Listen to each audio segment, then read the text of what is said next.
kalau ada orang yang mengamalkan amalan yang sama seperti ini, maka saya akan sembuhkan, kata Allah, seperti saya sembuhkan penyakit yang berat ini. Jika antum ingin bermohon cepat ingin dikabulkan oleh Allah, maka yuk kita mulai rahasia terbesar. Jika ada seseorang yang sakit, dan biasanya fitrahnya itu langsung, walaupun tidak diminta, itu otomatis fitrahnya mendorong dia untuk bermohon. Apalagi kalau penyakit itu kemudian sudah mulai menyakiti dirinya, sudah mulai nggak enak, sudah mulai tidak nyaman, bahkan dokter mengatakan ini sulit obatnya, maka saya katakan, demi Allah saya katakan, pasti fitrah dalam hati kita akan mendorong kita untuk bermohon kepada Allah Subhanahu wa taala. Dan itu memang sudah takdir Allah menjalankan kita untuk menyebut namanya, untuk membuktikan kepada kita, hei, saya pernah berjanji kepadamu, kalau kamu sakit saya sembuhkan. Saya berjanji kepadamu, kalau kamu butuh saya berikan.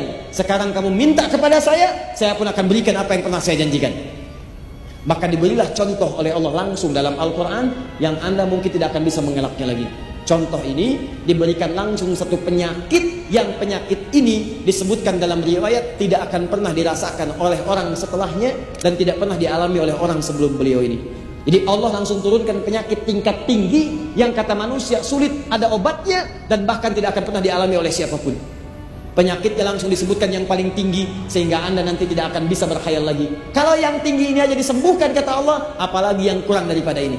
Dan di ujung ayatnya, kalau ada orang yang mengamalkan amalan yang sama seperti ini, maka saya akan sembuhkan, kata Allah, seperti saya sembuhkan penyakit yang berat ini. Yuk, kita mulai ayatnya. Wa ayyuba. Sebentar, masih ada waktu? Oh, sudah lewat jam 9. Boleh tambah 30 menit? Boleh ya? Baik, kita sesuaikan supaya kita agak cukup waktunya. Dah, fokus. Sekarang kita fokus ke pembahasan ya. Wa ayyuba. Gak usah diikuti. Ini bukan doanya, ini ayatnya mau saya kisahkan ya. Bukan doanya. Wa ayyuba, dan saya akan buka, kata Allah, kisah tentang Ayyub alaihissalam. Contohnya Nabi Ayyub. Tahan. Biasanya dalam kaidah kalau ada kalimat pertama disebutkan dalam urutan bahasa Arab, baik dalam Al-Quran, dalam hadis atau yang lain, itu normalnya menggunakan dhammah u. Disebut dengan mubtada. Al-masjidu kabirun, harakatnya u. Setiap kalimat di awal kata harakatnya menggunakan u. Tapi yang menarik ini menggunakan fathah. Maka Anda membacanya harus dengan menggunakan ilmu balaghah. Setidaknya ada turunan nanti di fikih lughah untuk membahas tentang makna harakat.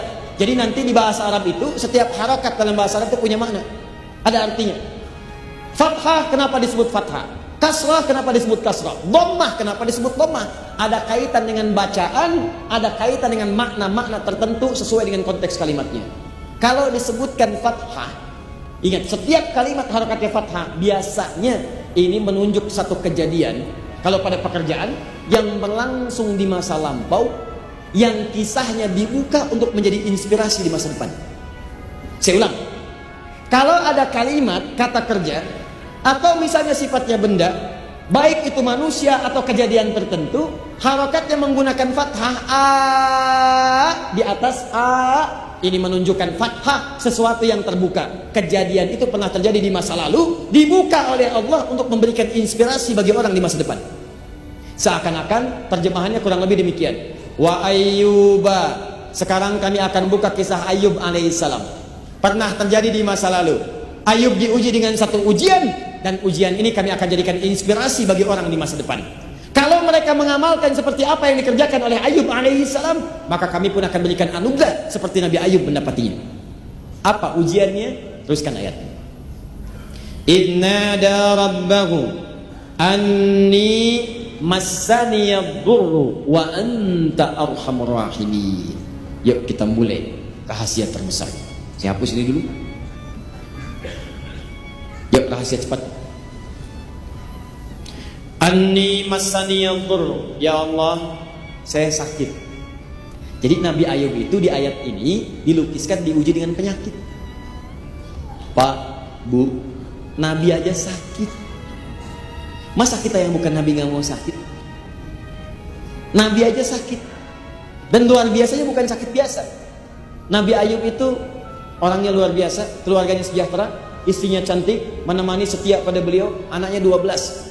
Keluarga sejahtera, orangnya kaya, asetnya banyak, punya kebun, punya hewan-hewan ternak, kaya, sempurna hidupnya luar biasa. Nabi, Rasul, dekat dengan Allah, keluarga sejahtera, aset banyak. Diuji oleh Allah dengan 3 ujian di 3 hari berbeda. Hari pertama hancur semua asetnya, habis. Maaf, kebun-kebun terbakar, binatang ternaknya mati semua. Dalam sehari, habis semua, bangkrut. Apakah mengeluh? Tidak. Coba cek antum. Nabi Ayub, Nabi Rasul dekat dengan Allah, bisnisnya habis semua, asetnya habis. Begitu habis, tidak pernah ada keluhan, ibadah meningkat. Antum Nabi bukan, Rasul bukan, baru keluar dari masjid hilang sandal aja udah ribut. Ini sandal saya Pak, sandal saya, sandal berharga itu. Sandal apa sih Pak? Sandal jepit. Wah.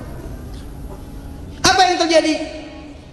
Meningkat ibadahnya. Hari kedua, tambah lagi ujian kedua. Apa itu? Anaknya yang 12 wafat dalam sehari.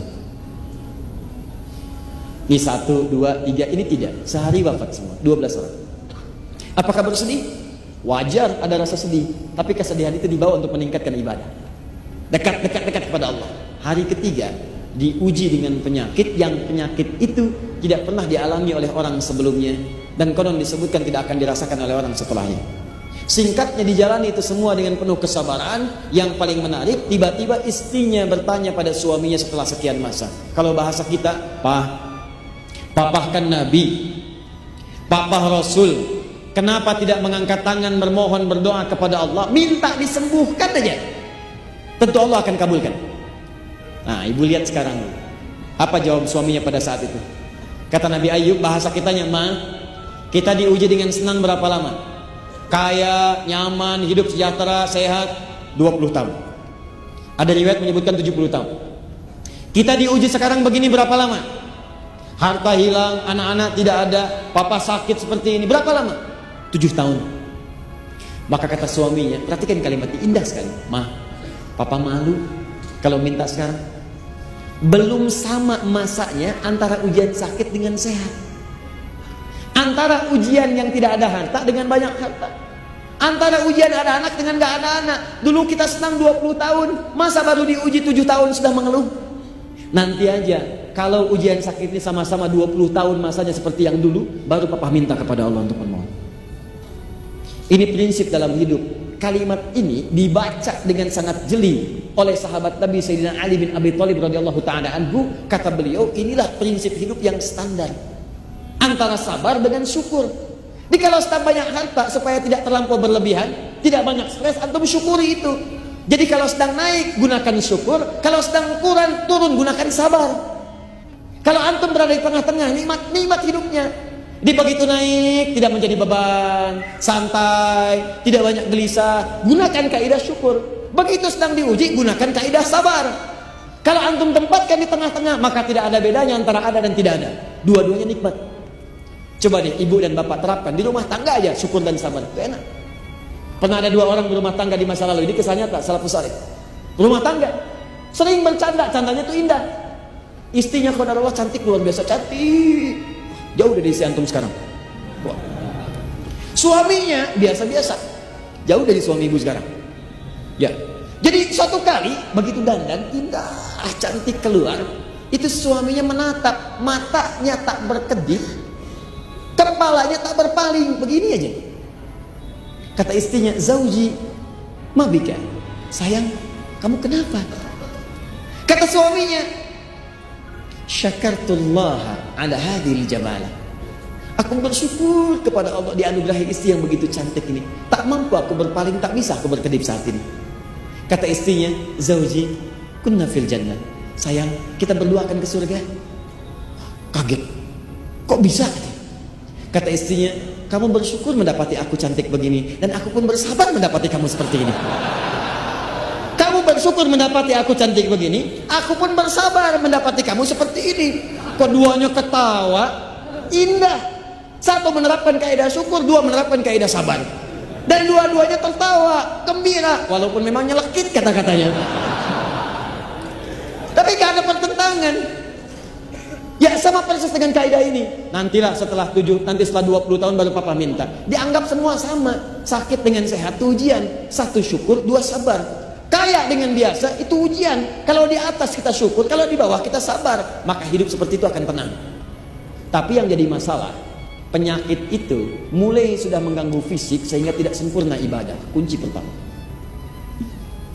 Saya buka kuncinya. Satu.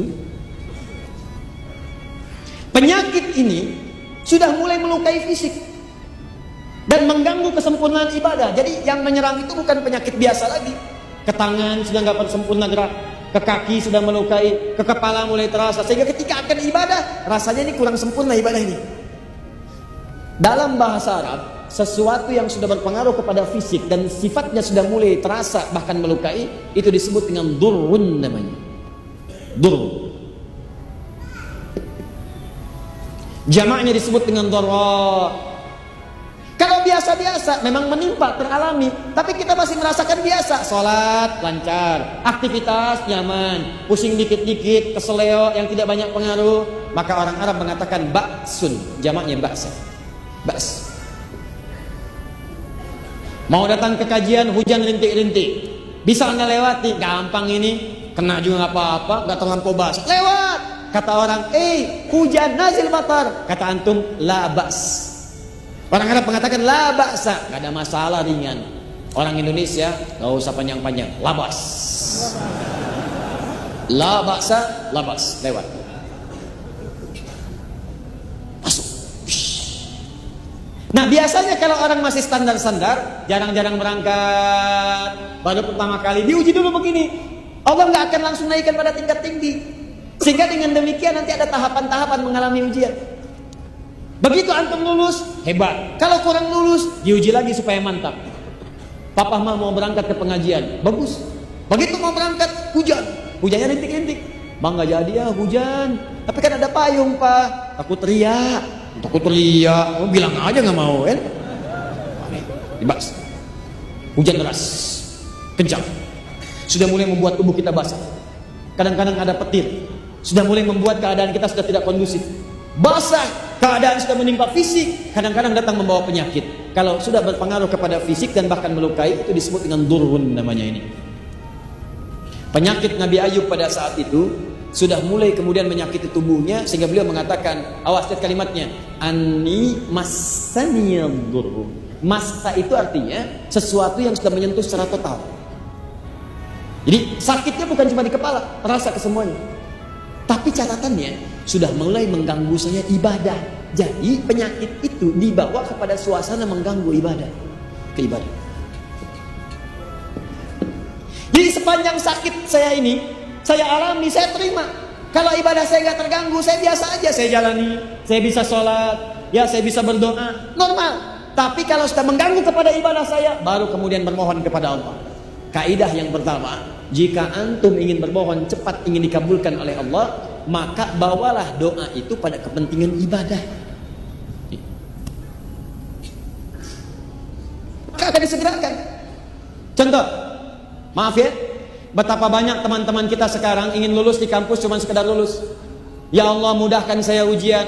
Ya Allah mudahkan anak saya ujian besok di kampusnya. Ya Allah mudahkan dia ujian. Ada yang pengen kemudian pekerjaannya diterima. Ya Allah mudahkan ya Allah. Ada yang pengen harta ya Allah. Mudahkan saya mendapatkan mobil. Ya Allah mudahkan saya mendapatkan motor. Jujur katakan pada saya, dari semua permohonan itu berapa yang antum arahkan pada kepentingan ibadah? Pernahkah anda bermohon kepada Allah, ya Allah luluskan saya yang dengan ilmu ini ya Allah saya bisa mendekat kepadamu. Ya Allah luluskan saya ya Allah yang dengan ilmu ini engkau berkahi amal saya. Ya Allah anugerahkan saya kendaraan ya Allah yang dengan itu saya bisa gunakan untuk mencari yang halal. Saya bisa pakai untuk ke taklim, saya bisa pakai untuk ke masjid. Ya Allah anugerahkan saya harta supaya bisa zakat. Ya Allah anugerahkan saya harta supaya bisa haji, bisa umrah. Betapa banyak orang meminta hanya untuk kepentingan dunia saja. Apakah dilarang? Tidak. Cuman sayang antum tidak akan mendapatkan dua hal. Satu bagian akhiratnya, dan kedua percepatan untuk jawabannya. Yang minta dunia, Al-Baqarah ayat 200 paling kanan sebelah bawah. Lihat kalimatnya. Wa minan nasi may yaqulu rabbana atina fid dunya wa ma lahu fil akhirati min khalaq. Ada orang yang kalau berdoa mintanya cuma dunia aja. Ya Allah besok ujian luluskan saya ya Allah dunia. Ya Allah IPK saya pengen sekian dunia. Ya Allah pekerjaan saya mudah-mudahan diterima dunia. Ya Allah lancarkan proyek saya dunia. Cuman proyek itu mau diapain? Gak diterusin. Tapi ada yang minta kepada Allah. 201-nya. Rabbana wa minhum may yaqulu rabbana atina fid dunya hasanah wa fil akhirati hasanah wa qina adzabannar. Ini yang disanjung langsung oleh Al-Qur'an. Perhatikan kalimatnya, ya Allah, saya mohon berikan kebaikan untuk dunia saya dalam pekerjaan ini dan jadikan dia punya nilai akhirat. Jika antum minta, ya Allah, mudahkan saya mendapatkan pekerjaan yang mendapatkan halal menurut pandanganmu dan memudahkan saya ke surga, ya Allah. Begitu antum panjatkan, ulaika lahum nasibum mimma kasabu. Kata Allah, orang-orang ini akan mendapatkan bagian sesuai dengan permohonannya. Begitu antum mohonkan demi kepentingan ibadah, maka apa jawabannya? Allah akan percepat jawabannya. Nanti kita lihat ayat 84. Jadi pertama, kaidah doa itu, kalau bermohon kepada Allah, jangan cukupkan dengan dunia, tapi arahkan kepada kepentingan ibadah.